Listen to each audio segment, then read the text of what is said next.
সন্তানের সামনে যাতে করে অভিভাবকরা কোনো অপরাধে না জড়ায়। কিন্তু দিন রাত 24 ঘন্টা পরিবারের সুখ না থাকার কারণে, দিন বা শরীয়তের শিক্ষা না থাকার কারণে স্বামী স্ত্রীকে পিটায় আর স্ত্রী স্বামীর সাথে তর্কে জড়ায়। আর এজন্য এদের বাড়ি থেকে যে সন্তানগুলো আসে, ওই মেয়েটা বিবাহের আগে শিখে যে আমার বিয়ের পরে স্বামীর সাথে তর্ক করতে হবে, আর ছেলেগুলা শিখে বিয়ের পরে বউ পিটাতে হবে। এই যে জাহালত আমাদের মাঝে চলছে, এই জাহালত থেকে ফিরে আসার জন্য আমাকে আপনাকে অবশ্যই অবশ্যই একজন আদর্শ মা দরকার। কেন? বাবা তো সব সময় বাড়ির বাইরে থাকে উপার্জনের জন্য, কিন্তু মা থাকে বাড়িতে। মা যদি সন্তানকে আদর্শিত করতে পারে তাহলে ওই সন্তান আদর্শিত হয়, আর মা যদি সন্তানকে আদর্শিত করতে না পারে তাহলে রাস্তাঘাটে দেখবেন আজকে যুবকদের মধ্যে চুলের উদ্ভট কাটিং, সামনে এক কালার, পিছনে এক কালার, ডানে এক কালার, বামে এক কালার। ওর চুলের কাটিং দেখলে ওকে মুসলমানের ছেলে মনে হয় না। আজকে যুব সমাজ ধ্বংসের অতল গহ্বরে নিমজ্জিত হচ্ছে।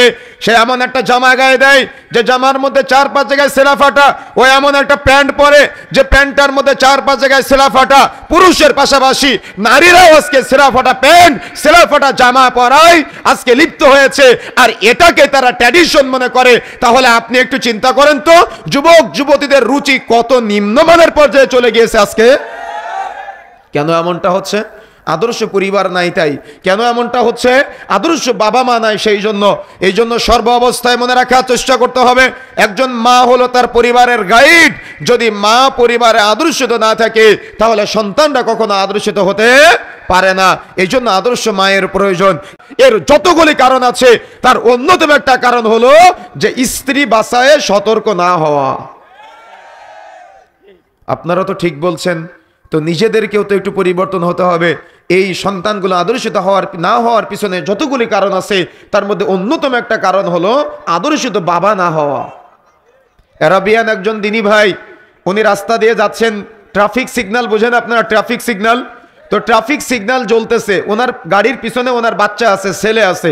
তো উনি রাস্তা দিয়ে যাচ্ছে, যাওয়ার সময় ট্রাফিক সিগন্যাল জ্বলা সত্ত্বেও পাশে ট্রাফিক পুলিশ না থাকার কারণে উনি গাড়ি চালিয়ে চলে যাচ্ছে। তো পিছন দিক থেকে ওনার ছেলে বলতেছে, আব্বু আপনি ট্রাফিক লাইট জ্বলা সত্ত্বেও যে পার হয়ে আসলেন। কথা বুঝেন না মনে হয়, বুঝতে পেরেছেন?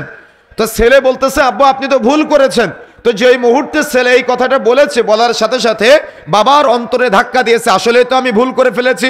তখন বাবা গাড়ি ঘুরিয়ে ওই ট্রাফিক পুলিশ কন্ট্রোল রুম যেখানে আছে সেখানে চলে গিয়েছে। সেখানে গিয়ে বলতেছে যে আমি অমুক ট্রাফিক সিগন্যালে ট্রাফিক লাইট জ্বলা সত্ত্বেও আমি চলে এসেছি। তখন ট্রাফিক পুলিশ অফিসার বলতেছে যে আপনি তো চলে এসেছেন, ওখানে কোনো ট্রাফিক পুলিশ ছিল না? তো বলতেছে না, তখন কেউ ছিল না, লাইট জ্বলা সত্ত্বেও আমি চলে এসেছি, আমাকে জরিমানা করেন বা আমাকে ফাইন ধরেন। তো বলতেছে কেউ তো আপনাকে দেখে নাই, আপনি চলে যেতেন, আপনি কেন এখানে এসেছেন? তো বলতেছে কেউ দেখে নাই, আমার ছেলে তো আমাকে দেখেছে। বুঝেন নাই মনে হয়? বুঝতে পেরেছেন? কি বুঝেছেন আপনি? কিছুই বুঝেন নাই। তার মানে